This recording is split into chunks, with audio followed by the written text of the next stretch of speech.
Tenía 68 años cuando descubrí que mi propio hijo estaba usando mi nombre para ocultar deudas. En el momento en que entendí lo que estaba pasando, ya era demasiado tarde, o casi. Pero una abuela no llega a esta edad sin aprender a defenderse. Antes de continuar, cuéntame en los comentarios, ¿desde qué país me estás viendo ahora? Quiero saber hasta dónde está llegando esta historia. Fue un martes por la mañana, cuando mi mundo comenzó a agrietarse. Estaba en la cocina, sazonando un pollo para el almuerzo, cuando mi hijo llegó con esa cara que conozco desde que era pequeño. La cara de quien viene a pedir algo y ya sabe que va a ser difícil. Mamá, tenemos que hablar. Me limpié las manos en el delantal y lo miré. Rodrigo tenía 43 años, casado con Patricia desde hacía 15, con 2 hijos a los que yo amaba como si fueran mis propios hijos otra vez.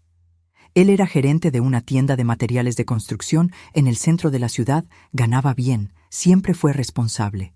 O al menos eso pensaba yo. Dime, hijo, ¿qué pasó? Se sentó a la mesa. Se pasó la mano por el cabello. Noté que estaba nervioso, muy nervioso. Sus dedos tamborileaban en la vieja mesa de fórmica, esa que tenía desde hacía más de 20 años y que mi difunto esposo había comprado en una oferta. Cada marca en esa mesa contaba una historia de nuestra familia. Es sobre el domingo, el asado allá en la casa. Sonreí. Cada mes nos reuníamos en su casa para una comida familiar. Yo, mis otros 2 hijos, las nueras, los nietos. Era mi alegría aquel día. Desde que mi esposo murió, hace 7 años, esos encuentros eran lo que me mantenía viva. Era lo que me hacía despertar por la mañana con ganas de seguir. Era lo que hacía que valiera la pena aguantar la soledad del departamento vacío, el silencio que lastima, las noches largas mirando al techo. ¿Qué tiene el domingo? Ya compré el complemento y el postre para llevar. Había ido al mercado el lunes solo para eso. Había elegido los mejores ingredientes que mi dinero permitía. La guarnición especial que a los nietos les encantaba. El flan de leche condensada que era la receta de mi madre, que yo hacía con tanto cariño. Él miró hacia abajo. Y entonces dijo, sin darme la cara, Patricia pensó que era mejor que no fueras esta vez. Me quedé helada. El pollo en el plato frente a mí, el ajo picado, el olor a limón en el aire. Todo quedó suspendido. Fue como si el tiempo se hubiera detenido, como si el mundo hubiera dado una pausa brusca y yo me hubiera quedado atrapada en ese segundo, sin lograr procesar lo que acababa de escuchar. ¿Cómo que no fuera? Es que va a ser una comida más restringida. Solo sus hijos, su mamá. Algo pequeño. Sentí algo frío dentro del pecho. No era tristeza todavía. Era confusión. Era esa sensación de cuando tropiezas y por un segundo no sabes si vas a caer o si vas a lograr equilibrarte. Estaba tropezando con sus palabras, tratando de entender qué significaba aquello. Rodrigo, soy tu madre. ¿Cómo no voy a estar en una comida de tu familia? Se levantó rápido, como quien quiere huir de la conversación, como quien no quiere ver el dolor que acaba de causar. Conocía ese movimiento. Lo hacía desde niño, cuando rompía algo y no quería asumir la culpa. Mamá, no lo compliques. Es solo un domingo. Nos vemos el próximo. Y se fue. Así. Me dejó allí en la cocina con las manos temblorosas y una sensación de que algo mucho más grande estaba pasando detrás de aquellas palabras. Oí la puerta cerrarse. Oí sus pasos bajando la escalera. Oí el motor del coche encenderse allá abajo. Y me quedé allí, parada, sosteniendo una cuchara de madera, sintiendo que acababa de perder algo importante, pero sin saber exactamente qué. Aquella tarde no pude hacer nada más. Dejé el pollo sazonado en el refrigerador, me senté en el sofá y me quedé mirando la pared. La casa estaba demasiado silenciosa. Vivía sola desde que enviudé, en un departamento pequeño que mi esposo y yo compramos después de años juntando dinero. 3 recámaras, sencillo, pero nuestro. Cada rincón de esa casa tenía un recuerdo. El sofá donde veíamos la telenovela juntos, la mesa donde tomábamos café, la cama donde él durmió por última vez antes de que su corazón se detuviera. Pero ahora, Aquella casa no solo estaba llena de recuerdos, estaba llena de silencio, un silencio pesado, sofocante, que parecía tragarme entera. Intenté llamar a mi hija, Fernanda. No contestó. Intenté con Marcelo, mi hijo del medio. Directo al buzón de voz. Y fue ahí cuando empezó a darme ese hueco en el estómago. Ese presentimiento de que todo el mundo sabía algo que yo no sabía. Era como si hubiera una conspiración silenciosa sucediendo a mi alrededor, y yo fuera la única que estaba fuera. Por la noche no dormí bien. Me quedé dando vueltas en la cama, pensando, ¿habré hecho algo malo? ¿Habré ofendido a alguien sin darme cuenta? Siempre fui cercana a mis hijos. Siempre ayudé. Cuando Rodrigo perdió el empleo hace años, fui yo quien le prestó dinero. Dinero que había guardado con tanto esfuerzo. Dinero que era para emergencias, para medicinas, para mi vejez. Pero se lo di sin pensarlo 2 veces, porque una madre es así. Una madre no escatima esfuerzos. Cuando Fernanda se separó, fui yo quien la acogió a ella y a los niños aquí en la casa por meses. Yo, que compartí mi pan, mi cama, mi techo. Yo, que despertaba de madrugada cuando la nieta tenía una pesadilla. Yo, que sostenía a Fernanda cuando lloraba a escondidas en el baño, tratando de ser fuerte frente a sus hijos. Y ahora me estaban excluyendo de una comida familiar. Ahora me estaban quitando de la mesa como si fuera una intrusa, como si fuera alguien que ya no perteneciera a ese lugar. A la mañana siguiente, decidí ir a casa de Rodrigo. No para pelear, solo para entender. Necesitaba mirarlo a los ojos y escuchar una explicación que tuviera sentido. Tomé el camión. Nunca aprendí a manejar. Mi esposo siempre decía que no hacía falta, que él me llevaba a donde yo quisiera. Y me bajé 2 paradas antes para caminar un poco y organizar mis pensamientos. El sol estaba fuerte esa mañana. Era uno de esos días bonitos de la Ciudad de México, cuando el cielo se pone azul y casi olvidas la contaminación, el tráfico, el caos. Pero yo no podía apreciar nada de eso. Mi cabeza estaba pesada, mi corazón apretado, y cada paso que daba parecía más difícil que el anterior.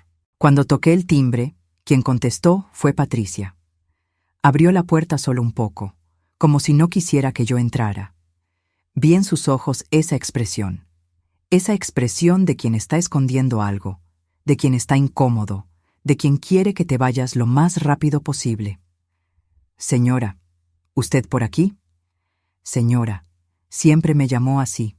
Nunca mamá, nunca nada más cariñoso, siempre con ese tono formal, frío, distante. Como si yo fuera una vecina, una conocida, no la madre de su esposo. Vine a hablar con Rodrigo. ¿No está? Mentira. Vi su coche en la cochera. Conocía ese coche.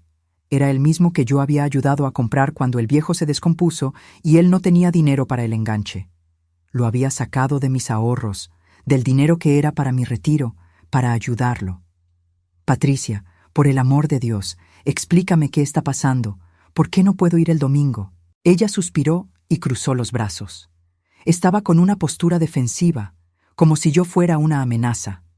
Como si yo, una señora de 68 años, delgada, cansada, fuera capaz de amenazar a alguien. Usted sabe cómo es, señora. A veces uno necesita un tiempo más, reservado, sin confusiones. ¿Confusiones? ¿Qué confusión hice yo? No respondió. Solo se quedó mirándome con esa cara de quien quiere que te vayas pronto. Vi en sus ojos una dureza que nunca había visto antes. O tal vez siempre estuvo ahí y yo nunca había querido verla. A veces uno ignora las señales porque quiere creer que las cosas son mejores de lo que realmente son. Usted entiende, ¿verdad? Y cerró la puerta. Me quedé allí, parada en el pasillo del edificio, sintiendo una humillación que no sentía desde niña. Desde los tiempos en que era pobre y la gente me trataba como si no mereciera respeto. Desde los tiempos en que usaba ropa remendada y los compañeros de la escuela se burlaban de mí. Me había jurado a mí misma que nunca más me sentiría así, que nunca más dejaría que nadie me hiciera sentir pequeña. Pero allí, en ese pasillo, me sentí minúscula. Regresé a casa en camión, con los ojos llorosos pero sin llorar. Porque aprendí, a los 68 años, que llorar en la calle no resuelve nada. Llorar sola en casa tampoco. Pero al menos en casa podía pensar. Al menos en casa podía intentar entender lo que estaba pasando sin sentir la mirada de lástima de la gente. Y pensando fue como empecé a recordar cosas extrañas de los últimos meses. Cosas que en su momento parecían normales, pero que ahora, juntándolas todas, formaban un patrón preocupante. Rodrigo pidiéndome que firmara unos papeles. «Es solo una formalidad, mamá. Confía en mí». Firmé. Siempre confié. Era mi hijo. ¿Por qué no confiaría? Pero ahora me preguntaba, ¿qué había firmado exactamente? Ni siquiera lo había leído bien. Él había puesto el papel frente a mí, señalado donde debía firmar, y yo firmé sin cuestionar, porque una madre confía en su hijo. Patricia preguntando por mis documentos. «Ah, señora, usted guarda todo bien, ¿verdad? CURP, credencial de elector, esas cosas». Pensé que era solo plática. Hasta le mostré dónde los guardaba, en el cajón de mi recámara, dentro de una carpeta de plástico azul. Pensé que estaba siendo servicial, queriendo ayudarme a organizar mis cosas. Ahora me preguntaba, ¿habrá esculcado ahí cuando yo no estaba mirando? El banco llamándome para confirmar un movimiento que yo no recordaba haber hecho. Pensé que era un error. La señorita del otro lado de la línea había hablado de un préstamo de nómina, y yo había dicho que no había pedido ningún préstamo. Ella insistió en que constaba en el sistema, pero yo colgué pensando que era un fraude, de esos que uno ve en la televisión, que intentan robarle dinero a los adultos mayores. Pero ¿y si no fuera un fraude? ¿Y si fuera real? Ahora, todo empezaba a tener sentido. Un sentido horrible, inaceptable, que hacía que se me revolviera el estómago. Fui hasta el cajón donde guardo mis documentos. Todo está allí. Siempre fui organizada. Mi esposo me enseñó eso. En la vida hay que ser organizado. Hay que guardar papeles, tener control, porque el día que uno los necesite, tienen que estar en su lugar. Y siempre seguí ese consejo. Tomé mi identificación, mi CURP, y me senté a la mesa a pensar qué hacer. Mi mano temblaba sosteniendo esos documentos que probaban que yo existía, que tenía identidad, que era alguien. Pero ahora me sentía como si esos documentos hubieran sido usados en mi contra.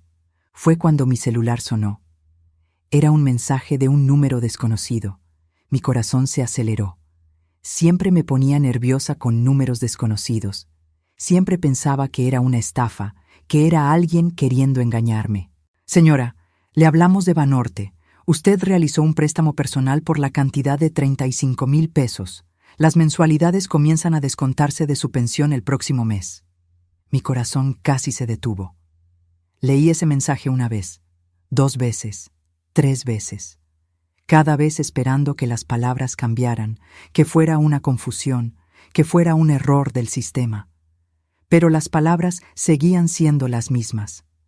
Préstamo personal, 35,000 pesos. Descuento en la pensión. Nunca pedí un préstamo en mi vida. Nunca. Mi esposo siempre decía, no pedimos prestado lo que no tenemos, no gastamos lo que no podemos, vivimos con lo que hay y punto.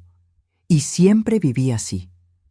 Siempre me las arreglé con mi pensión pequeña, siempre hice cuentas, siempre supe exactamente a dónde iba cada centavo. Y ahora me decían que tenía una deuda de 35,000 pesos, una deuda que se iba a comer mi pensión, una deuda que me iba a dejar sin nada para vivir. Releí ese mensaje unas 10 veces. Cada palabra parecía más pesada que la anterior. Préstamo. 35,000 pesos. Descuento. Cada palabra era una sentencia, una condena, un golpe. Mi pensión era de poco más del salario mínimo. Era poco, pero alcanzaba. Pagaba mi renta, mis servicios, compraba comida. No sobraba casi nada, pero no le debía a nadie. Esa siempre fue mi regla. No deber. Mi madre me enseñó eso cuando era niña. «Hija», decía ella, «el pobre no puede deber, porque cuando el pobre debe, el pobre se hunde». Y ahora me decían que tenía una deuda de 35,000 pesos, una deuda que yo no hice, una deuda que iba a destruir mi vida. Llamé al banco en ese mismo instante. No esperé ni un minuto. Mi mano temblaba tanto que casi no pude marcar el número. La operadora fue educada, pero burocrática. Ese tipo de atención que uno sabe que está entrenada, que sigue un guión, que no tiene humanidad. Señora, aquí consta que la contratación se hizo de manera presencial, con presentación de documentos y firma. Pero yo no hice eso. Yo no firmé nada. Mi voz salió fuerte, desesperada. No quería gritar, pero no podía controlarme. Era como si toda mi desesperación hubiera salido de golpe. Usted puede iniciar una aclaración, pero necesitará abrir un reporte y presentar pruebas. Pruebas. ¿Cómo iba a probar que no hice algo que alguien hizo usando mi nombre? ¿Cómo iba a probar que no estuve allí si alguien había usado mis documentos, había usado mi identidad? Sentí una impotencia tan grande que casi no podía respirar. Colgué el teléfono con las manos temblando. Me senté en la silla de la cocina y me quedé mirando a la nada. El refrigerador zumbando. El reloj de la pared marcando los segundos. El mundo seguía girando, pero el mío se había detenido. Me sentí pequeña, vieja, inútil. Sentí que había pasado la vida entera trabajando, luchando, sacrificándome, para que al final fuera engañada, robada, usada, y por mi propio hijo.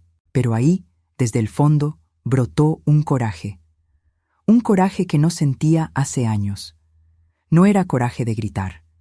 Era coraje de actuar. Era esa rabia fría, calculada, que te hace pensar con claridad incluso cuando todo se está desmoronando. Tomé mi celular de nuevo y llamé a Fernanda, mi hija. Esta vez contestó. Oí ruido de niños al fondo, el sonido de la televisión, su vida normal sucediendo mientras la mía se terminaba. Mamá, no puedo hablar ahora. Fernanda, ¿tú sabes algo sobre un préstamo a mi nombre? Silencio del otro lado, un silencio pesado, culpable, revelador.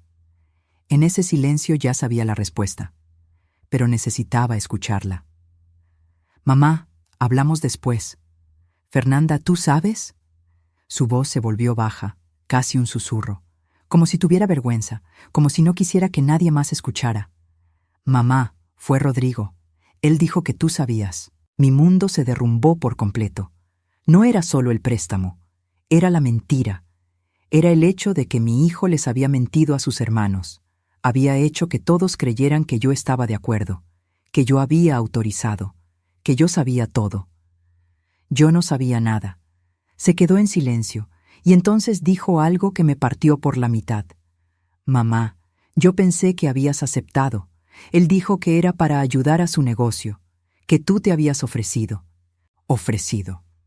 Yo, que apenas tenía dinero para pasar el mes, me había ofrecido a sacar un préstamo de 35,000 pesos, y ella lo había creído. Mi propia hija lo había creído sin siquiera llamarme para confirmar, sin siquiera preguntar si era verdad. Colgó. Así, sin más. Y yo me quedé allí, sosteniendo el celular, sintiendo un dolor en el pecho que no era solo emocional, era físico, como si alguien hubiera apretado mi corazón con fuerza, como si hubiera enterrado un cuchillo y lo hubiera girado. Mi hijo, mi primogénito, el niño que cargué en brazos, el niño que amamanté, por el que desperté de madrugada cuando tenía fiebre, al que llevé al médico cuando estaba enfermo, al que crié sola después de que mi esposo enfermó y ya no pudo trabajar, el niño al que enseñé a ser honesto. ¿Cuántas veces le dije, hijo, en la vida la honestidad lo es todo? Puedes ser pobre, puedes no tener nada, pero si eres honesto, tienes dignidad. Y ahora ese niño me había robado.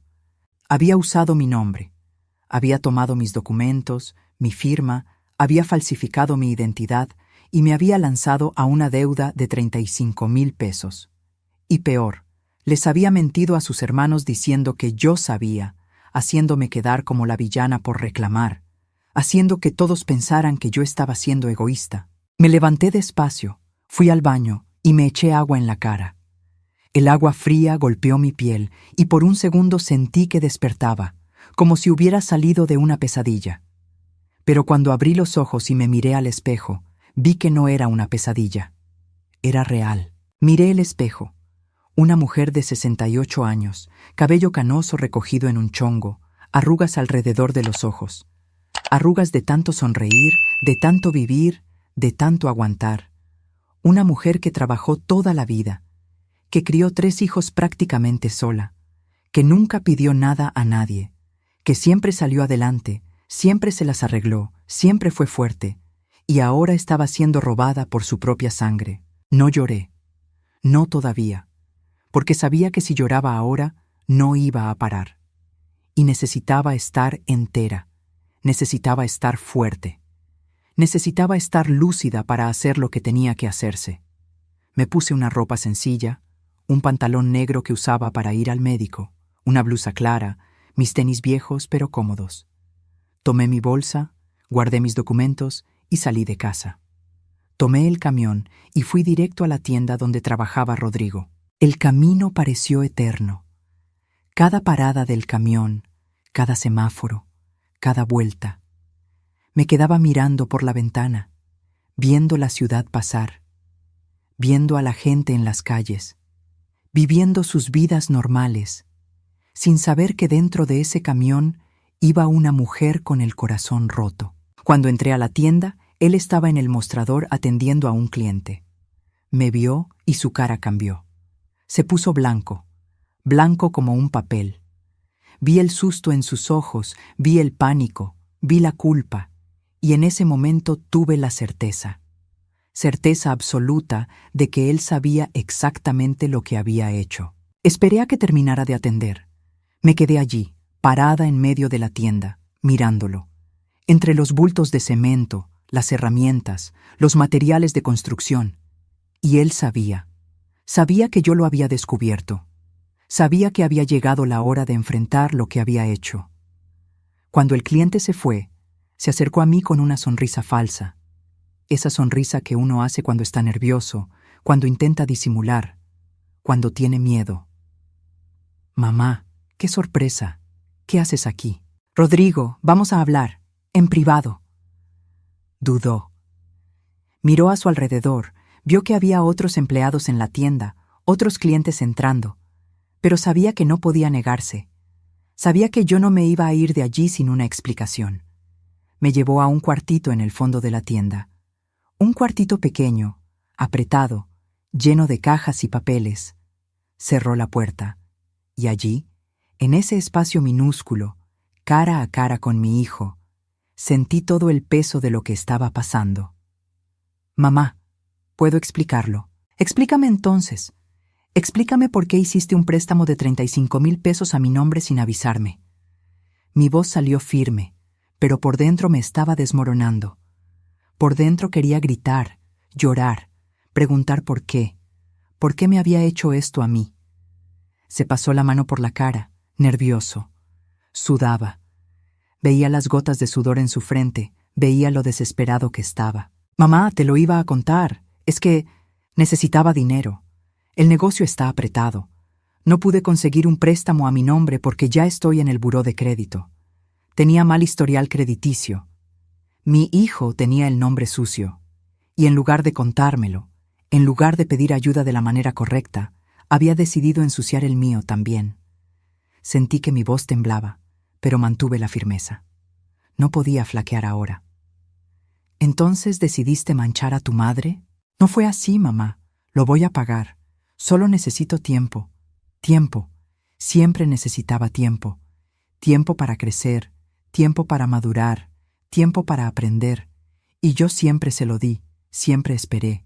Siempre creí que iba a cambiar, que iba a mejorar, pero nunca cambió. Rodrigo, me robaste, le robaste a tu madre. Se irritó, alzó la voz, y aquello me asustó, porque nunca había visto a mi hijo mirarme de ese modo, con esa rabia, con ese desprecio. No robé, pedí prestado, y tú siempre dijiste que la familia ayuda a la familia. Aquella frase fue como un golpe, fue como si me hubiera pegado, porque estaba usando mis propias palabras en mi contra. Estaba usando los valores que yo le había enseñado para justificar lo que había hecho. Ayudar es diferente a robar, Rodrigo. Ayudar es cuando pides. Robar es cuando tomas sin preguntar. Desvió la mirada. Ya no tenía argumentos.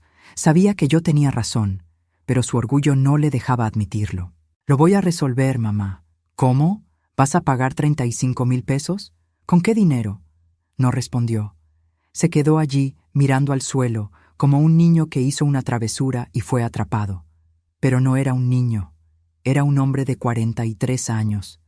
Un hombre que debería ser responsable, que debería saber lo que estaba haciendo. Respiré profundo y dije algo que nunca pensé que le diría a un hijo mío. Voy a ir a la policía. Abrió mucho los ojos. El pánico regresó, multiplicado. Mamá, por el amor de Dios, no hagas eso. Me vas a destruir. Tú me destruiste primero. Y salí de esa tienda con las piernas temblorosas, pero con la cabeza en alto.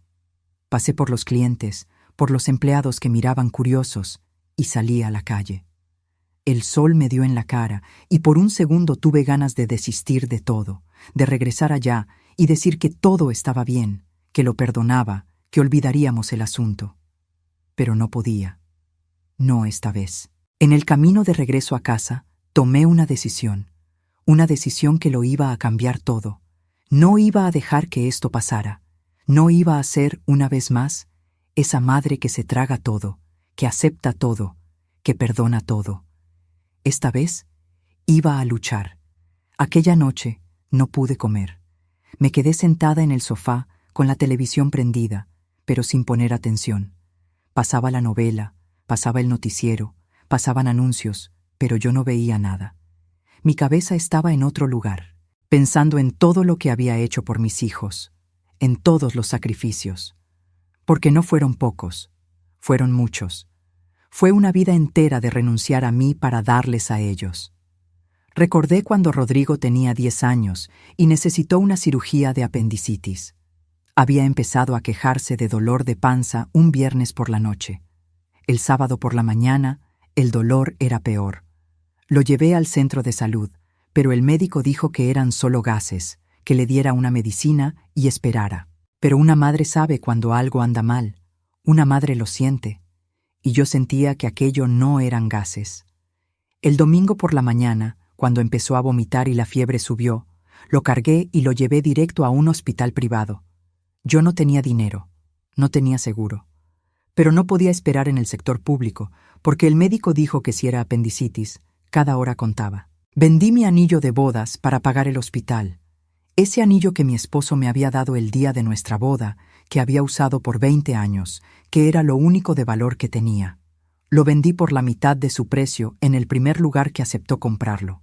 Y pagué la cirugía. Rodrigo se puso bien. El apéndice no reventó. Le dieron de alta en 3 días. Y yo me quedé sin mi anillo, pero con mi hijo vivo. Y en ese entonces pensé que valía la pena. Pensé que él crecería sabiendo el sacrificio que yo había hecho, sabiendo que una madre hace cualquier cosa por sus hijos. Recordé cuando Fernanda quiso ir a la universidad. Había entrado a una privada porque en la pública no se quedó. La mensualidad era cara, mucho más de lo que yo podía pagar. Pero le dije, «Ve, hija, nosotros nos las arreglamos». Y me las arreglé. Trabajé haciendo limpieza los fines de semana. Yo, que ya trabajaba toda la semana como auxiliar de limpieza en una oficina, empecé a trabajar también sábado y domingo limpiando casas de gente rica. Casas enormes, con alberca, con jardín, con más baños de los que nosotros teníamos cuartos en nuestro departamento. Limpiaba esas casas pensando en mi hija estudiando, graduándose, teniendo un futuro mejor que el mío. Y al final, se graduó. Se volvió asistente administrativa. No era el trabajo de sus sueños, pero era mejor que el mío. Y yo fui feliz por ella. Recordé a Marcelo, que siempre fue el más callado, el más reservado. Nunca me pidió nada. Pero yo lo ayudé de la misma forma. Cuando quiso comprar una moto para ir a trabajar, pedí prestado a una amiga y se lo di para el enganche. Cuando necesitó una computadora, la saqué a meses con mi tarjeta, aún sin saber cómo iba a pagar. Y ahora estaba allí, sola, descubriendo que todo lo que hice no valió de nada, que para ellos yo era solo una herramienta una fuente de recursos, una mujer que daba y daba y daba, y nunca pedía nada a cambio. Mi celular sonó. Era Fernanda. Mi corazón se aceleró. Pensé que tal vez lo había pensado mejor, que tal vez me iba a apoyar, a entenderme. «Mamá, ¿fuiste a la tienda de Rodrigo?» Su voz estaba irritada. No había preocupación, no había cariño, había irritación. Fui. «Mamá, está desesperado», llamó llorando. «Dijo que vas a ir a la policía, y voy a ir». «Mamá, por el amor de Dios, es tu hijo». Sentí que mi voz salía firme, más firme de lo que esperaba, como si viniera de un lugar profundo dentro de mí, un lugar que no sabía que existía. Y yo soy su madre, pero eso no me hace su esclava. Fernanda se quedó en silencio. Creo que no esperaba esa respuesta. Creo que esperaba que yo cediera, como siempre cedí, que dijera que todo estaba bien, que lo olvidaríamos, que la familia es así. Y entonces dijo algo que me dolió más que nada. «Siempre has sido egoísta, mamá. Siempre pensaste solo en ti. Egoísta. Yo que me sacrifiqué la vida entera. Yo que trabajé hasta que me dolieron los huesos. Yo que nunca me compré ropa nueva para poder comprársela a ellos. Yo que pasé hambre para que ellos comieran. Egoísta». Colgó. Me quedé mirando el celular. Y en ese momento entendí algo muy claro. Para ellos, que yo fuera egoísta significaba que no dejara que me usaran. Significaba decir no. Significaba protegerme. Y si eso era lo que pensaban, entonces estaba bien. Iba a ser egoísta. Iba a pensar en mí. Por primera vez en la vida, me iba a poner a mí misma en primer lugar. Al día siguiente, desperté temprano. No dormí casi nada, pero desperté con una determinación que no sentía hace años. Me bañé, me arreglé, comí un pan con mantequilla, tomé café. Hice todo despacio, con calma, como si me estuviera preparando para una batalla. Tomé la dirección que una vecina me había dado, un despacho de abogados en el centro. Dijo que el abogado era bueno, que cobraba lo justo, que atendía a gente sencilla como nosotros. Tomé el camión. El camino al centro fue largo, más de 1 hora. Me quedé mirando por la ventana, viendo pasar la Ciudad de México. Las calles, los edificios viejos, la gente corriendo al trabajo, todo el mundo con su vida, con sus problemas. Me bajé en el centro y caminé hasta la dirección. Era en un edificio antiguo, de esos con elevador de reja, con piso de duela vieja. Subí al 4º piso. La oficina era una sala pequeña, con 2 escritorios, algunos archivos, una impresora vieja. El abogado era un hombre de unos 50 años, de cabello canoso y lentes gruesos. Me saludó con educación y me pidió que me sentara. «Señora, ¿tiene pruebas de que no autorizó ese préstamo?» Yo no estuve allí, no firmé nada frente al gerente, pero alguien firmó y usó sus documentos. Respiré profundo. Fue mi hijo. El abogado me miró con una mezcla de lástima y profesionalismo. Debía ver eso todos los días, familia robando a familia, hijo robando a madre, hermano robando a hermano. La miseria humana pasaba por esa sala todos los días.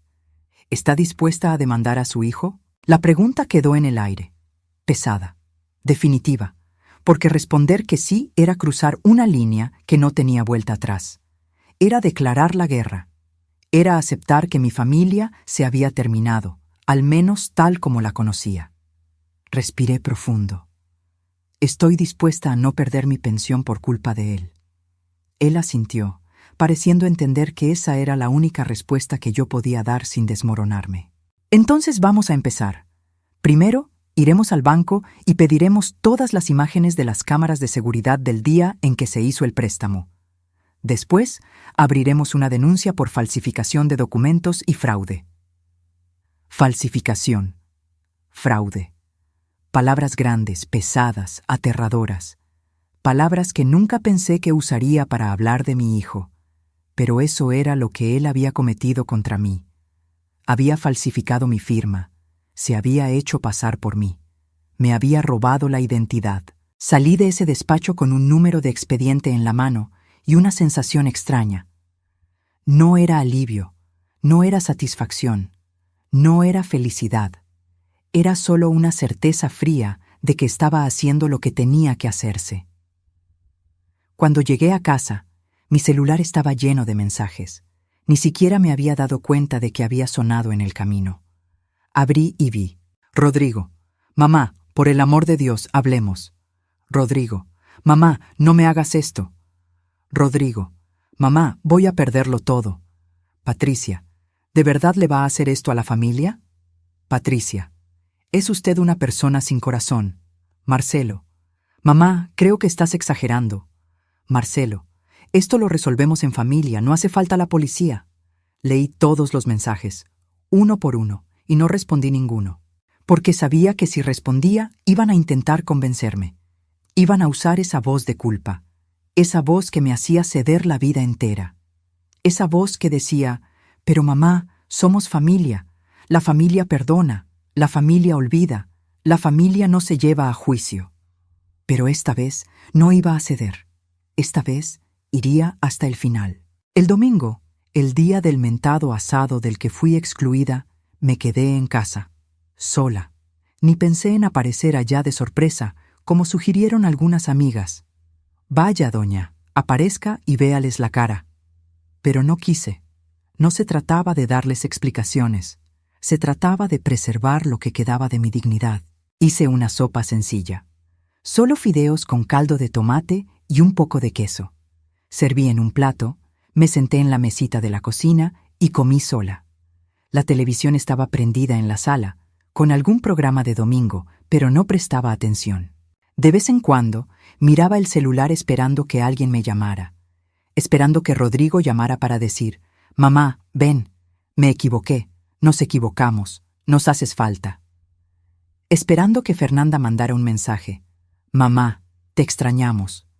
Esperando que Marcelo, al menos Marcelo, me llamara solo para saber si estaba bien, pero nadie llamó. Y fue en ese silencio, en ese domingo vacío, cuando entendí algo doloroso. No me querían allá porque yo había descubierto la verdad. Y la verdad incomodaba. La verdad arruinaba el asado. La verdad los hacía sentirse culpables. Era más fácil excluirme que enfrentar lo que habían hecho. Después de comer, lavé el plato, guardé la olla y me fui a sentar al sofá. Prendí la tele de nuevo y me quedé allí, viendo sin ver, pensando en cómo había llegado a ese punto. Cómo una mujer de 68 años, que solo quería pasar los domingos con su familia, se había convertido en una enemiga en su propia casa. Por la noche tomé un baño largo. Dejé que el agua caliente cayera en mi espalda, me lavé el cabello, me quedé ahí bajo la regadera tratando de lavar también la tristeza. No funcionó. Cuando salí, seguía triste. Seguía sola. Me acosté temprano, pero no dormí. Me quedé mirando el techo, oyendo los ruidos del edificio. La vecina de arriba caminando en tacones. La pareja de al lado discutiendo. El perro de alguien ladrando. La vida sucediendo a mi alrededor, mientras la mía parecía haberse detenido. El lunes por la mañana, el abogado me llamó temprano. Yo todavía estaba en bata, tomando café, cuando sonó el teléfono. Señora, el banco liberó las imágenes, y hay una novedad. Mi corazón se aceleró. ¿Qué novedad? Quien firmó no fue solo su hijo. Hay una mujer con él. Y fue ella quien presentó los documentos. Se me heló la sangre. ¿Una mujer? ¿Quién? Lo vamos a descubrir. Pero llevaba lentes oscuros y cubrebocas. Pero por la estatura, la forma de caminar, el cuerpo, podría ser alguien cercano. Colgué el teléfono y sentí un vacío en el estómago. Una mujer, alguien cercano. Y entonces pensé en Patricia. Y todo empezó a tener sentido. Su frialdad conmigo en los últimos meses. La forma en que siempre me miraba, como si yo fuera un estorbo. La forma en que me había cerrado la puerta en la cara cuando fui a pedir explicaciones. ¿Habrá sido ella? ¿Mi nuera habrá sido la mente detrás de todo esto? Pasé el resto de esa mañana tratando de armar el rompecabezas, pensando en cada detalle, en cada conversación, en cada situación extraña de los últimos meses. Patricia tenía acceso a mis documentos, sabía dónde los guardaba. Una vez hasta me pidió sacarle copia a mi identificación. «Ay, señora, ¿tiene su credencial ahí? Necesito sacarle una copia para un trámite de seguro médico. Vamos a incluirla como dependiente de Rodrigo». Hasta me emocioné. Pensé que era cariño, que era cuidado. Le di mi identificación, ella salió con ella. Regresó después de unas 2 horas diciendo que todo había salido bien. Solo que nunca volvieron a hablar de ese seguro médico. Nunca tocaron el tema. Y cuando pregunté, semanas después, Patricia dijo que no se había podido, que había un problema con el registro. Ahora entendía. No había sacado la copia para ningún seguro médico. La había sacado para usarla en el banco. Llamé al abogado de nuevo. «Licenciado, necesito saber quién es esa mujer». «Señora, lo vamos a descubrir, pero tiene que tener paciencia. Estas cosas toman tiempo. Vamos a pedir un peritaje, vamos a comparar, vamos a investigar. Tiempo». Yo no tenía tiempo, no tenía dinero, y mi pensión iba a empezar a ser descontada en 2 semanas. Cada día que pasaba era un día menos para resolver esto. Decidí hacer algo que nunca había hecho: espiar. Sé que suena mal, que parece cosa de locos, pero necesitaba respuestas, y nadie me las iba a dar si me quedaba esperando. Tomé el camión y fui hasta el edificio donde vivía Rodrigo. Era de mañana, como a las 10. Me quedé sentada en una banca del parque de enfrente, esperando. No sabía qué esperaba ver, pero necesitaba entender. Me quedé allí por horas. Vi gente entrar y salir. Vi niños jugando en el parque. Vi mamás con carriolas. Vi la vida suceder en ese pedazo de la ciudad mientras yo estaba allí, una señora de 68 años, haciendo papel de detective. Y entonces la vi. Patricia saliendo del edificio. Estaba arreglada, maquillada, con una carpeta en la mano. Se subió a un taxi y se fue. La seguí. Tomé otro taxi, algo que nunca hago porque es caro, y le pedí al chofer que siguiera a ese coche. Me miró por el retrovisor con una cara extraña. «¿Quiere seguir a ese taxi, jefa?» «Sí, por favor». Se encogió de hombros y lo siguió. Probablemente pensó que yo era una esposa engañada, una suegra loca, qué sé yo. Pero lo siguió. Patricia se bajó en una notaría en el centro de la ciudad. Una de esas notarías antiguas, en un edificio viejo, con puertas de madera pesada. Entró apresurada, mirando a su alrededor como quien tiene miedo de ser vista. Pagué el taxi y me quedé afuera, esperando. Mi corazón latía rápido. Me sentía ridícula. Una señora de 68 años escondida detrás de un puesto de periódicos espiando a su nuera. Pero necesitaba saber. Se quedó allá adentro unos 20 minutos. Cuando salió, traía la misma carpeta, solo que ahora parecía más pesada, más llena. Miró a su alrededor, nerviosa, y regresó al taxi que se había quedado esperando. Esperé a que se fuera y entré a la notaría. Mi corazón estaba disparado. No sabía ni qué iba a decir, qué iba a preguntar. «Buenas tardes. Me gustaría saber si una persona estuvo aquí hace un momento». La recepcionista me miró con desconfianza. Era una muchacha joven, con cara de aburrida. «Disculpe, señora, pero no podemos dar ese tipo de información», insistí. No me iba a rendir tan fácil. «Es que es muy importante. Es sobre un fraude. Alguien puede estar usando mis documentos». La muchacha dudó. Miró a los lados. Vio que no había nadie más en el mostrador. Y entonces dijo, bajito: «Si es un caso de fraude, necesita traer a la policía o a un abogado. No podemos decir nada sin eso». Salí de allí con más preguntas que respuestas.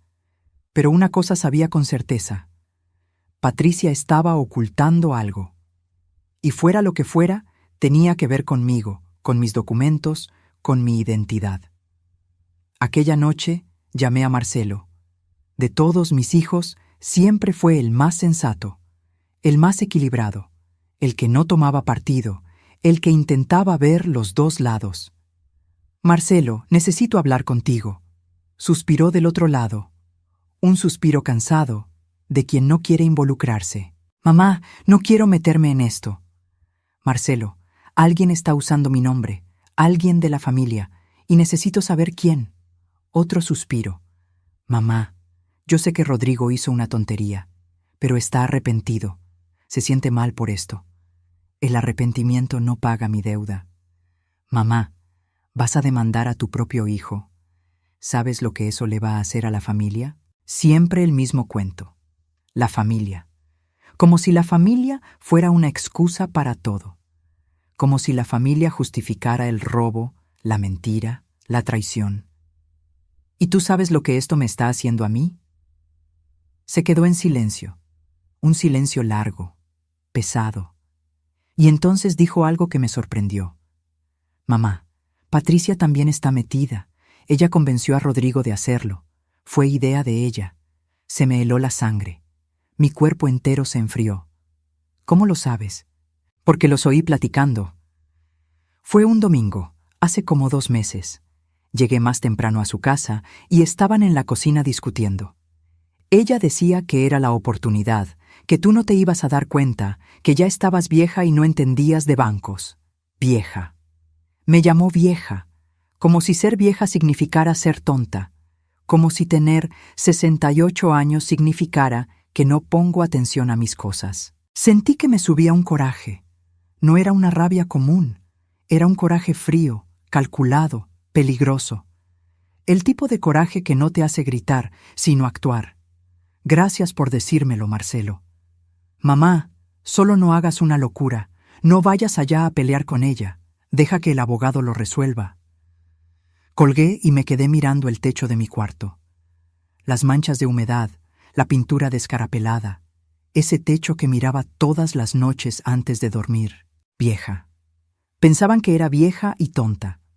Pensaban que no lo descubriría. Pensaban que podían usarme, desecharme, quitarme del camino. Pero les iba a demostrar.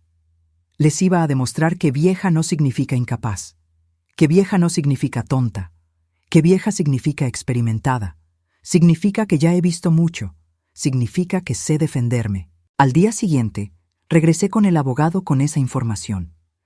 Llegué temprano, antes de que abrieran la oficina. Me quedé esperando en la puerta, ansiosa, nerviosa, pero determinada. Cuando llegó, me saludó sorprendido. Señora, ¿está bien? Sí. Pero descubrí quién estaba con mi hijo en el banco. Fue su esposa. Entramos a la oficina. Prendió la luz, encendió la computadora, me ofreció un vaso de agua. Nos sentamos y le conté todo. Cada detalle. Lo que Marcelo me dijo, lo que vi en la notaría, todo. El abogado anotaba todo en un cuaderno viejo, con esa letra apretada de abogado. Señora, esto cambia las cosas. Si logramos probar que fue ella quien falsificó la firma, que fue ella quien presentó los documentos, podemos incluirla en la demanda también. Hizo una pausa y me miró con seriedad. ¿Pero está segura de que quiere ir hasta el final? ¿Demandar a su hijo y a su nuera?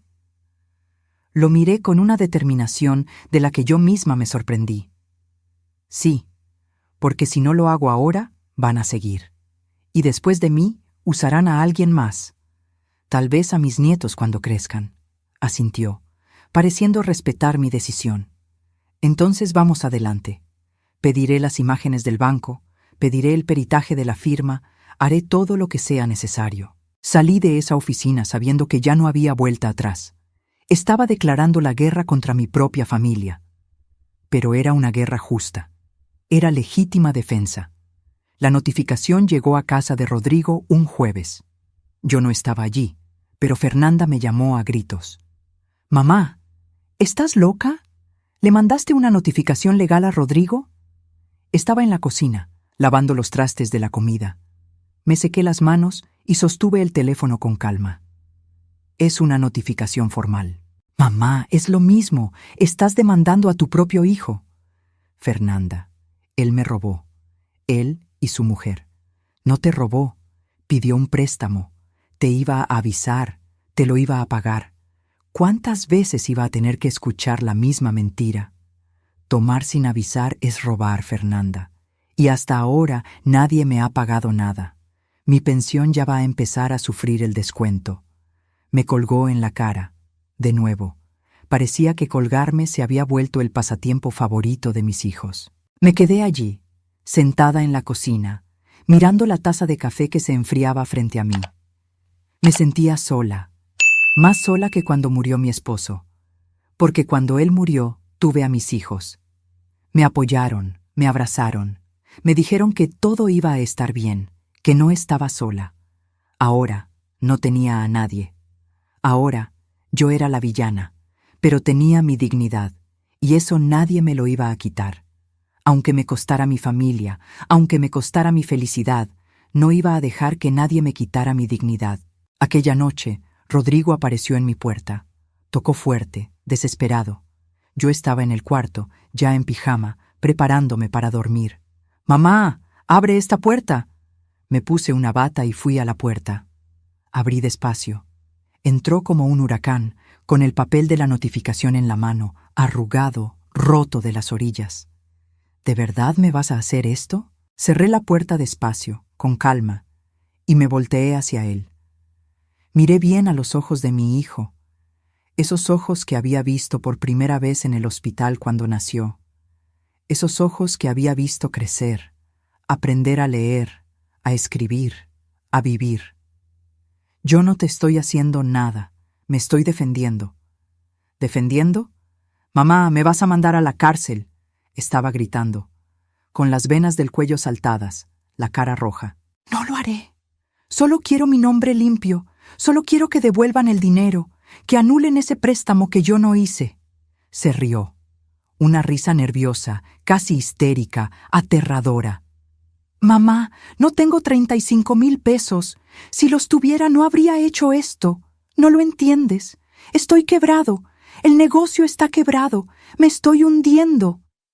«¿Entonces decidiste hundir a tu madre conmigo?». Me miró con una rabia que nunca había visto en él. Una rabia peligrosa, fea. «Siempre fuiste dura, ¿verdad, mamá? Siempre fuiste fría. Nunca entendiste las dificultades de los demás. Siempre fuiste perfecta. Nunca te equivocaste. Nunca necesitaste ayuda». Aquello dolió. Dolió porque no era cierto. Siempre entendí. Siempre ayudé. ¿Cuántas veces pasé hambre para que ellos comieran? ¿Cuántas veces dejé de comprarme una medicina para comprarles un cuaderno? Pero ayudar es diferente a ser usada, y lo había entendido demasiado tarde. «Rodrigo, vete de mi casa. Mamá, vete». Mi voz salió fuerte, firme, asustándome hasta a mí misma. Nunca les había gritado a mis hijos, nunca, pero ahora estaba gritando, estaba sacándolo de mi casa. Salió azotando la puerta. Oí sus pasos en el pasillo, lo oí maldiciendo bajito, oí el elevador llegar y llevárselo. Y me desmoroné. Lloré por primera vez desde que todo empezó. Lloré fuerte, sola, con las manos temblando, con el cuerpo entero vibrando. Lloré por todo lo que había perdido. Lloré por la familia que ya no existía. Lloré por el hijo que pensé que había criado, pero que no existía. Pero en medio del llanto, en medio del dolor, llegó una claridad. No podía rendirme, porque si me rendía, seguirían usándome. Y después de mí, usarían a alguien más. Tal vez a alguno de los nietos cuando fuera mayor. Tenía que parar esto ahora. No era solo por mí, era por todos los que pudieran venir después. El viernes, el abogado me llamó con una noticia. «Señora, quieren llegar a un acuerdo». Mi corazón se aceleró. No sabía si era alivio, miedo o esperanza. «¿Qué tipo de acuerdo?». «Proponen devolver el monto del préstamo en mensualidades, 24 pagos, sin intereses, y usted retira la denuncia». Lo pensé por un momento. 24 meses. 2 años recibiendo un pago de ellos. 2 años recordando esta historia cada mes. ¿Y el dinero que ya me descontaron de mi pensión? También lo van a devolver. Todo junto en el primer pago. Parecía demasiado bueno para ser verdad. Parecía casi justo. ¿Y cómo sabré que van a cumplir? Hacemos un convenio ratificado ante la autoridad. Si dejan de pagar una sola mensualidad, volvemos a actuar legalmente. Ahí ya no hay plática. Se va directo a lo penal. Respiré profundo. Pensé en todo lo que había pasado. Pensé en todo lo que aún podía pasar. Está bien, pero quiero una reunión. Quiero verles la cara y escuchar que me piden perdón. Mirándome a los ojos, el abogado dudó. Señora, eso puede ser difícil, puede ser incómodo. Entonces no hay acuerdo. Suspiró. Está bien. Lo arreglaré. La reunión se fijó para el sábado, en el despacho del abogado. Cuando llegué, ya estaban allí, Rodrigo, Patricia y su abogado. Me senté del otro lado de la mesa. Los miré. Rodrigo estaba con la cabeza baja, los ojos rojos, las manos temblando. Patricia me miraba con una cara de desafío, de rabia contenida, como si yo fuera la culpable de todo. Señora, empezó su abogado, un hombre joven con un traje caro. Mis clientes reconocen que hubo un malentendido. ¿Malentendido?, interrumpí. No fue un malentendido, fue un delito, fue falsificación, fue un robo. Patricia se removió en la silla, nerviosa. Señora, está exagerando. Solo fue un préstamo. Nadie la iba a perjudicar. Lo íbamos a pagar. Me incliné hacia adelante, mirándola directo a los ojos. Esos ojos fríos y calculadores. Patricia, sé que fuiste tú. Sé que me llamaste vieja. Dijiste que no me daría cuenta. Pero me di cuenta. Y ahora vas a pagar. Se puso pálida. Abrió la boca para responder, pero no salió sonido alguno. Rodrigo alzó la cabeza por primera vez. Mamá, lo siento. Te lo juro. Estaba desesperado. El negocio se estaba hundiendo. No sabía qué hacer. No quería lastimarte. ¿Y pensaste que la solución era hundir a tu madre contigo? Bajó la cabeza de nuevo. No tenía nada más que decir. Sabía que no tenía excusa. Sabía que había hecho algo imperdonable. Su abogado puso un papel en la mesa. Aquí está la propuesta de convenio. 24 mensualidades de aproximadamente 1,400 pesos. El primer pago incluye lo ya descontado de su pensión, sin intereses, todo registrado legalmente.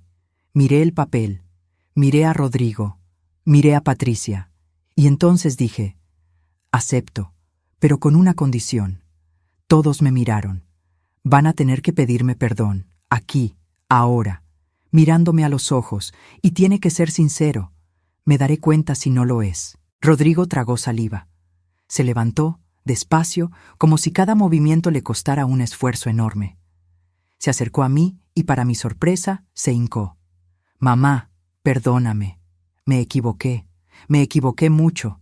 Te usé, te mentí, te lastimé, y no tengo perdón. No merezco tu perdón, pero te lo pido de todos modos. Perdóname, mamá. Lloraba de verdad, y sentí que mi corazón se apretaba, porque por más que me hubiera lastimado, seguía siendo mi hijo.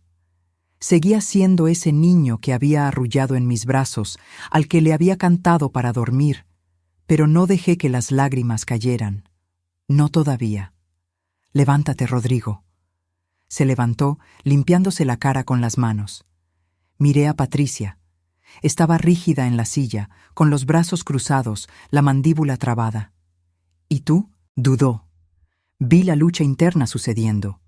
Vi el orgullo peleando con la necesidad. El orgullo queriendo que saliera de allí sin humillarse. La necesidad mandándola a tragarse el orgullo y hacer lo que tenía que hacerse. Al final, la necesidad ganó. Perdón, señora. No fue sincero. Fue mecánico, forzado, vacío. Pero fue suficiente, porque no estaba haciendo esto para ganarme su amor.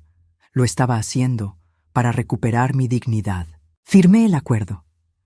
Y salí de esa oficina con la sensación de que, finalmente, había recuperado mi nombre, mi identidad, mi vida. Los primeros meses después del acuerdo fueron extraños. Era como vivir en un limbo, en un lugar entre el alivio y la tristeza. Recibía el dinero de los pagos puntualmente, siempre el día acordado. Rodrigo depositaba cada día 5, religiosamente. Veía la notificación en el celular. Has recibido una transferencia de Rodrigo Silva.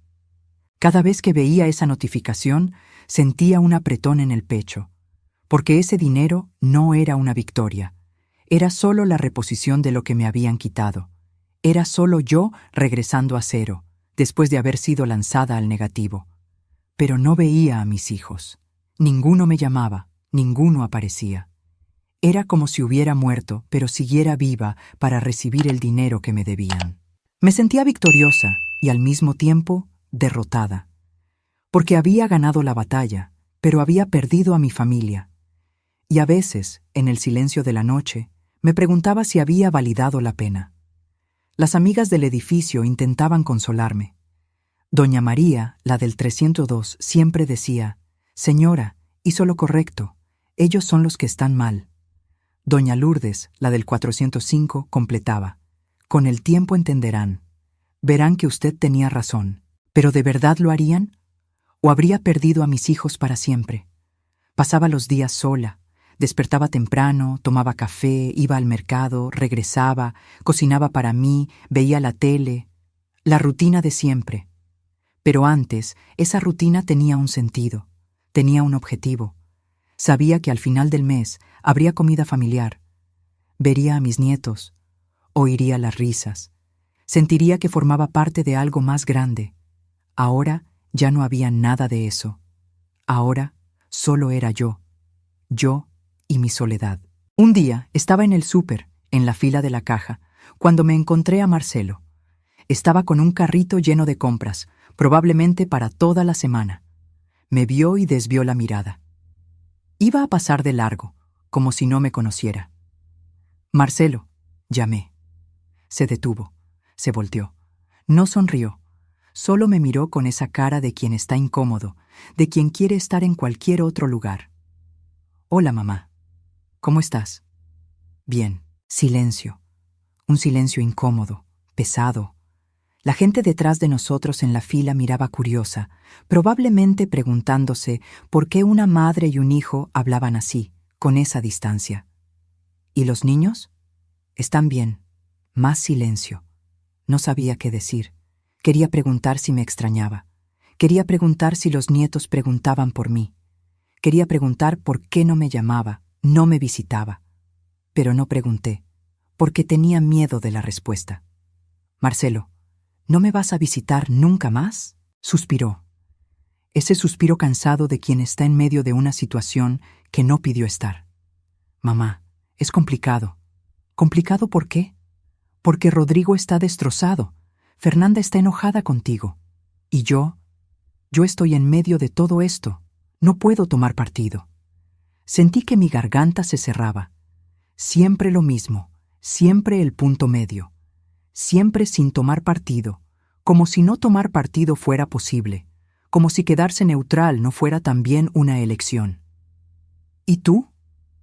¿Tú qué piensas?». Miró al suelo, a las galletas en su carrito, a cualquier lugar menos a mí. «Pienso que hiciste lo que tenías que hacer, pero también pienso que exageraste». «¿Exageré cómo?». «Demandar a tu propio hijo, mamá. Eso no se hace». Sentí un coraje subir, un coraje que llevaba meses guardando. «¿Pero robarle a tu propia madre sí se hace?». No respondió. Solo me miró con lástima. Esa lástima que yo odiaba, esa lástima que me hacía sentir pequeña, equivocada, culpable.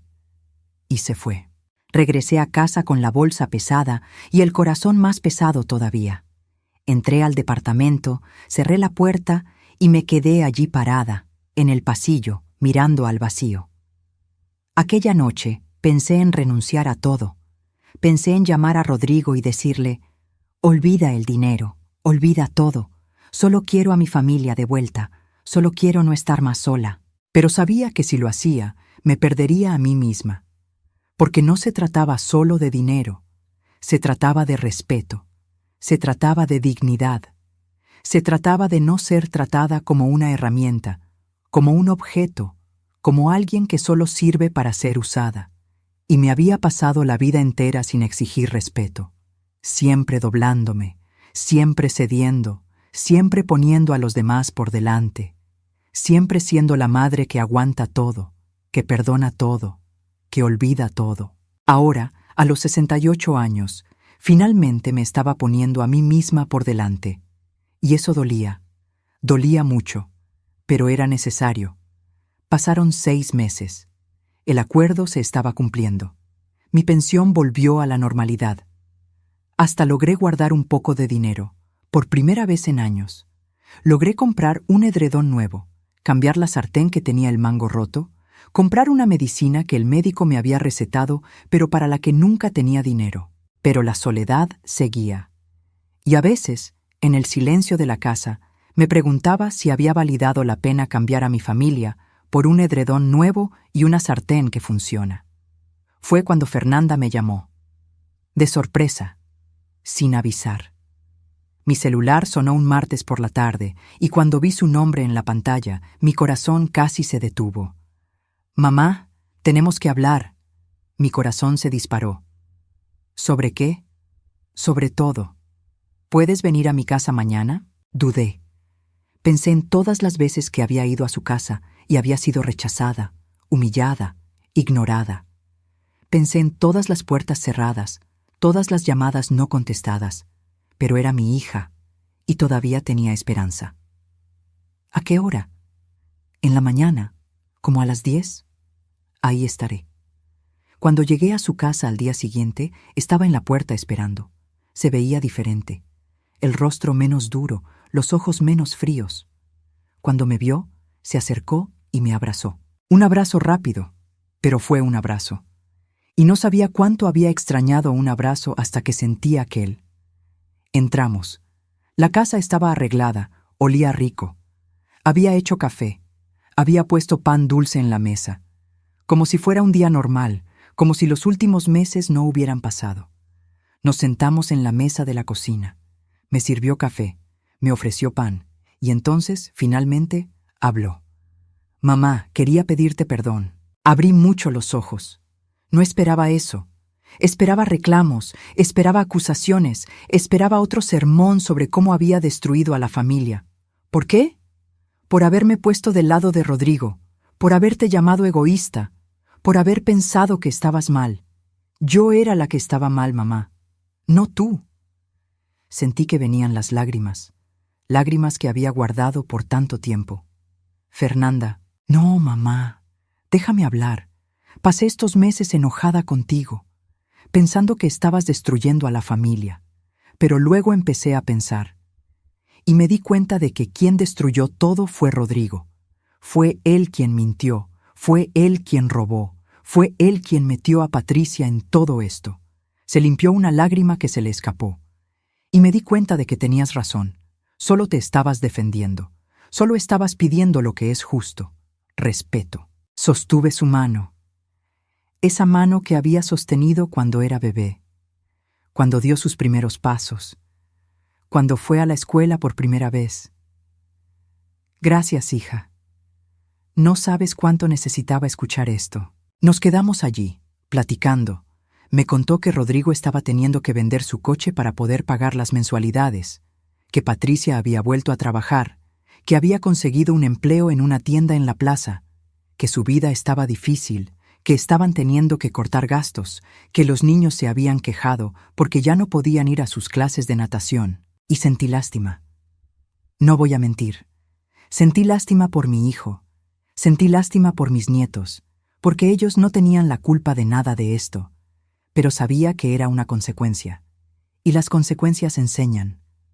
Tal vez esa era la lección que Rodrigo necesitaba aprender, que las acciones tienen consecuencias, que robar tiene un precio, que usar a las personas tiene un costo. ¿Y tus hermanos?, pregunté, queriendo saber si había alguna esperanza de reconciliarme con todos. Marcelo está neutral. No toma el lado de nadie, como siempre. ¿Y Rodrigo? Rodrigo todavía está enojado contigo. Asentí. No me sorprendió. Sabía que tomaría tiempo. Sabía que tal vez nunca perdonaría. Tal vez había perdido a mi hijo primogénito para siempre. Mamá, ¿quieres que intente hablar con él? ¿Tratar de hacerlo entender? Lo pensé por un momento. Miré a mi hija, a esos ojos que querían ayudar, que querían arreglar las cosas. No, deja que él lo procese a su manera. Si un día quiere buscarme, hablar, intentar reconstruir, yo estaré aquí. Pero no vas a ser tú quien lo fuerce. Tiene que nacer de él. Fernanda sonrió. Una sonrisa pequeña, pero sincera. Eres fuerte, mamá. Me reí. Una risa cansada. No lo soy. Solo estoy cansada de ser débil. Después de ese día, Fernanda volvió a visitarme. No cada semana, pero de vez en cuando. Cada 15 días, más o menos. Llevaba a los nietos. Yo hacía pastel, ese flan que les gustaba. Platicábamos. De todo. De la vida, de su trabajo, de los niños, de cosas sin importancia. Era bueno. No era como antes, pero era bueno. Era un recomienzo. Pequeño, frágil, pero era algo. Marcelo también regresó, más tímido, más reservado, pero regresó. Apareció un día, sin avisar, con una bolsa de naranjas en la mano. Compré demasiadas naranjas, dijo, apenado. Pensé en traértelas. Sabía que era una excusa. Sabía que había comprado esas naranjas solo para tener un motivo para visitarme. Pero no dije nada, solo le agradecí. Solo hice un jugo de naranja para los dos y nos quedamos allá, platicando, intentando reconstruir. Rodrigo, no. Él siguió distante. Siguió pagando las mensualidades puntualmente, pero sin llamarme nunca, sin aparecer nunca. Y Patricia menos. Era como si yo me hubiera vuelto un fantasma para ellos. Existía en el estado de cuenta del banco, pero no existía en sus vidas. Y me puse en paz con eso, porque entendí que no toda relación tiene salvación. No todo puente puede ser reconstruido. Y a veces uno tiene que aceptar que perdió a alguien, aunque ese alguien todavía esté vivo. ¿Era triste? Sí. ¿Dolía? Sí. Pero era la realidad. Y a los 68 años ya había aprendido que uno no puede forzar las cosas. No podemos obligar a alguien a amarnos, a respetarnos, a perdonarnos. Solo podemos hacer lo correcto y esperar que, algún día, las cosas se resuelvan. Un año después del acuerdo, recibí el último pago. Estaba todo pagado. Mi nombre estaba limpio de nuevo. Estaba de vuelta en cero. No era rica, no me sobraba el dinero, pero estaba libre. Libre de la deuda que yo no hice. Libre de la identidad que me habían robado. Llamé al abogado para agradecerle. Señora, fue usted muy valiente.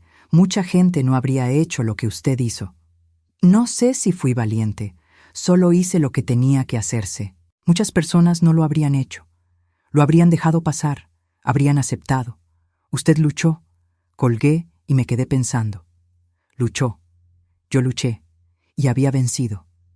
Pero la victoria no sabía a victoria. Sabía a supervivencia. Pasé mi cumpleaños número 69 de una manera que nunca imaginé. Sola. Hice un pastel pequeño de chocolate, de esos de caja que solo necesitan aceite y huevos. Prendí una velita, de esas de colores que vienen en paquete. Me canté las mañanitas a mí misma. ¡Qué linda está la mañana en que vengo a saludarte! Parece triste, y en cierta forma lo era, pero también no lo era, porque por primera vez en la vida estaba haciendo las cosas a mi manera, sin tener que darle gusto a nadie, sin tener que doblarme, sin tener que fingir que todo estaba bien cuando no lo estaba. Era liberador, de una forma extraña. Unos días después, estaba en la panadería comprando bolillos cuando me encontré a Patricia. Estaba en la caja, pagando. Me vio y se puso incómoda. Yo también, porque no nos habíamos hablado desde aquel día en el despacho del abogado. Señora, Patricia. Silencio. La gente en la fila mirando. La muchacha de la caja esperando para dar el cambio. ¿Cómo está? Bien. ¿Y tú? También. Más silencio. Ese silencio incómodo de quien tiene mucho que decir, pero no sabe cómo. Y entonces dijo algo que me sorprendió. Señora, sé que no le agrado. Y lo entiendo. Pero quería que supiera que aprendí la lección. La miré. Realmente la miré. Y vi algo diferente. Ya no era esa mujer arrogante, llena de sí misma. Era una mujer cansada, humilde, quebrada. ¿Qué lección? Que no se puede usar a las personas, por más desesperado que uno esté. Por más que uno crea que es la única salida. No se puede. Asentí. Es verdad, se mordió el labio. Parecía querer decir algo más, pero tenía miedo. ¿Usted cree que un día podamos intentar de nuevo? ¿Tener una relación mejor? No tiene que ser ahora, pero algún día. Respiré profundo. Pensé en el coraje que había sentido hacia ella. Pensé en todas las veces que me humilló, me despreció, me usó. Pensé en lo fácil que sería decir que no, mandarla lejos, mantener la distancia. Pero también pensé en cómo guardar rencor solo lastima a quien lo guarda. Pensé en cómo el perdón no es para la otra persona, es para uno mismo. Patricia, no lo sé, tal vez, pero tomará tiempo. Mucho tiempo. Ella estuvo de acuerdo. Lo entiendo. Gracias por no decir que no. Y se fue. Regresé a casa pensando en ese encuentro. ¿Sería posible perdonar? ¿Sería posible reconstruir? No lo sabía. Pero sabía una cosa. Perdonar no significa olvidar. Y reconstruir no significa volver a lo que era antes. Porque lo que era antes estaba roto, estaba podrido, estaba enfermo. Y a veces necesitamos destruir todo para construir algo nuevo, algo mejor, algo más sano. En los meses siguientes empecé a hacer cosas que nunca había hecho. Me metí a un grupo de la tercera edad que se reunía cada martes y jueves en el parque. Caminábamos, hacíamos estiramientos, a veces bailábamos. Era bueno, era ligero. Fui a clases de manualidades en una iglesia cerca de casa. Aprendí a hacer tejido, a pintar tela, a hacer esas flores de papel crepé. No era gran cosa, pero me distraía. Me hacía sentir productiva. Empecé a caminar por la mañana en el parque cerca de casa. Todos los días, muy temprano, antes de que el sol calentara fuerte. Me ponía mis tenis viejos, mi ropa más cómoda y salía. Caminaba despacio, sin prisa, mirando los árboles, los pájaros, la gente, y por primera vez en mucho tiempo sentía paz. Estaba aprendiendo a vivir para mí, y eso era nuevo, y aterrador, y bueno, porque me había pasado la vida entera viviendo para los demás, para mi esposo, para mis hijos, para mi familia, siempre poniendo a todo el mundo por delante, siempre olvidándome de mí. Ahora estaba aprendiendo a ponerme en primer lugar, y no era egoísmo, era supervivencia. Un día regresaba de caminar cuando vi a Rodrigo parado en la puerta de mi edificio. Mi corazón se disparó. No esperaba verlo. Hacía casi 1 año y medio que no hablábamos. Traía una bolsa en la mano.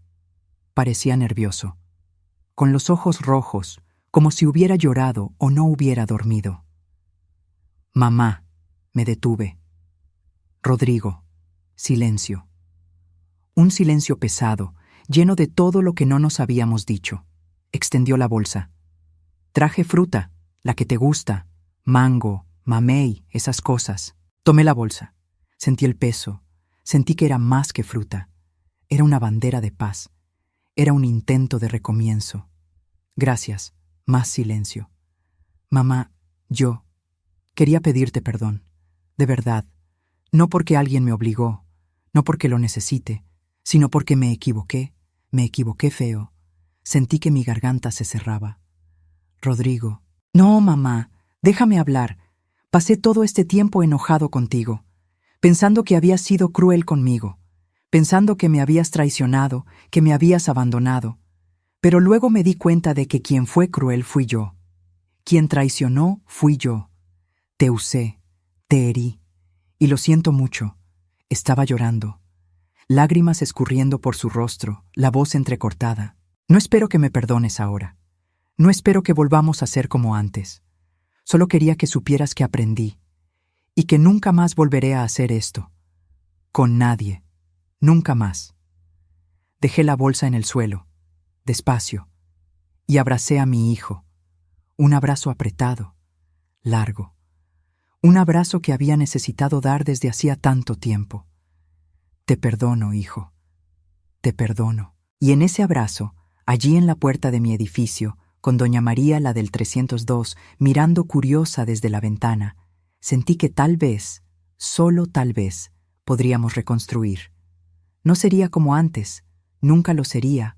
Las cicatrices estaban ahí, el dolor estaba ahí, la desconfianza estaba ahí, Pero podíamos intentar, podíamos dar un paso a la vez, podíamos construir algo nuevo, algo diferente, algo más honesto. No fue fácil, no fue rápido, pero poco a poco, muy poco a poco, mi hijo fue regresando a mi vida. Empezó a visitarme una vez por semana. Cada sábado por la mañana aparecía con algo. A veces era fruta, a veces era pan calientito de la panadería, a veces era solo un abrazo. Platicábamos de todo, del pasado, del presente, del futuro.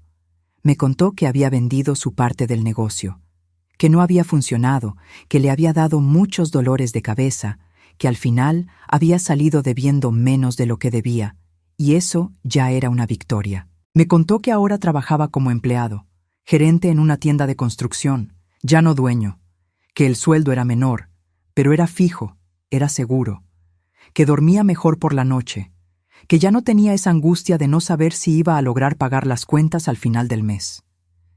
Y vi en él un cambio real. Ya no era ese hombre desesperado que hacía cualquier cosa para sobrevivir. Era un hombre más maduro, más humilde, más honesto. Patricia también cambió. Empezó a invitarme a comer de vez en cuando. No era como antes, cuando me invitaba por obligación y yo iba por obligación. Ahora era diferente. Ahora había sinceridad. Un día me invitó a tomar café a su casa. Cuando llegué, había hecho pastel, había arreglado la mesa, se había esmerado. Y cuando nos sentamos, me miró y dijo: «Señora, sé que nunca podré borrar lo que hice, pero quiero que sepa que me arrepiento, todos los días, y que estoy intentando ser una mejor persona». Sostuve su mano. «Uno se equivoca, Patricia. Todo el mundo se equivoca. Lo importante es aprender del error, no repetirlo». Lloró, y yo también. Y allí, en esa cocina sencilla, tomando café con pan, empezamos a construir algo nuevo. No era como antes, nunca lo sería. Pero era honesto, era verdadero. Y aprendí que a veces uno necesita perderlo todo para reconstruir de la manera correcta, para construir sobre una base sólida, no sobre mentiras y apariencias. Hoy tengo 70 años. Mi casa sigue siendo pequeña, sigue siendo sencilla. Mi pensión sigue siendo corta, sigue siendo solo lo suficiente para pasar el mes. Pero mi nombre está limpio, mi dignidad está intacta, y tengo una familia que, aún imperfecta, aún lastimada, me respeta. Porque respeto fue lo que exigí, respeto fue por lo que luché, respeto fue lo que conquisté. No sé si hice todo bien, no sé si debí haber demandado a mi hijo. A veces, en el silencio de la noche, todavía me pregunto si no exageré, si no pude haberlo resuelto de otro modo. Pero sé que hice lo que tenía que hacerse, porque una mujer no puede pasarse la vida entera doblándose. Una mujer no puede pasarse la vida entera siendo usada, siendo irrespetada, siendo tratada como si no importara. Y si para ser respetada tuve que ser dura, que así sea, porque al final lo que importa no es cuántas personas están a tu alrededor. Lo que importa es si esas personas te respetan, si te valoran, si te aman de verdad, no porque seas útil, sino porque eres tú. Y hoy puedo decir con certeza: soy respetada, soy valorada y soy amada, no por todos. El camino dejó cicatrices. Algunos puentes no fueron reconstruidos. Algunas relaciones nunca volvieron a ser las mismas. Pero por los que importan, soy amada. Por los que entendieron, por los que crecieron, por los que aprendieron. Y eso, para mí, es suficiente. Porque aprendí algo importante a esta edad. La dignidad no es negociable. El respeto no es opcional. Y uno le enseña a las personas cómo tratarnos. Por mucho tiempo, enseñé que podían usarme, que podían faltarme al respeto, que yo aguantaría todo callada porque la familia es así, porque una madre es así, porque una mujer es así. Pero ahora enseño diferente. Ahora enseño que tengo límites, que tengo valor, que no soy una herramienta, no soy una escalera, no soy un puente para que nadie cruce y luego me abandone. Ahora enseño que soy una mujer de 70 años que trabajó toda la vida, que crió 3 hijos, que sobrevivió a mucho, incluyendo la traición de su propia familia. Una mujer que pudo haberse rendido, pudo haber cedido, pudo haber aceptado ser usada una vez más, pero que eligió luchar, eligió defenderse, eligió ponerse en primer lugar. Y si esta historia sirve de algo, que sirva para demostrar que nunca es tarde para exigir respeto. Nunca es tarde para decir no. Nunca es tarde para poner límites. Aunque cueste, aunque duela, aunque perdamos personas en el camino, porque al final, la persona que no podemos perder es a nosotros mismos. Si esta historia te tocó de alguna forma, deja un comentario aquí abajo. Cuéntame, ¿has pasado por algo parecido? ¿Conoces a alguien que fue usado por su propia familia? ¿Cómo lidiaste con eso? Y si te gustó esta historia, si sentiste que no estabas sola en este dolor, suscríbete al canal, deja tu like, activa la campanita para no perderte los próximos videos, porque aquí contamos historias reales. Historias de gente como tú y yo.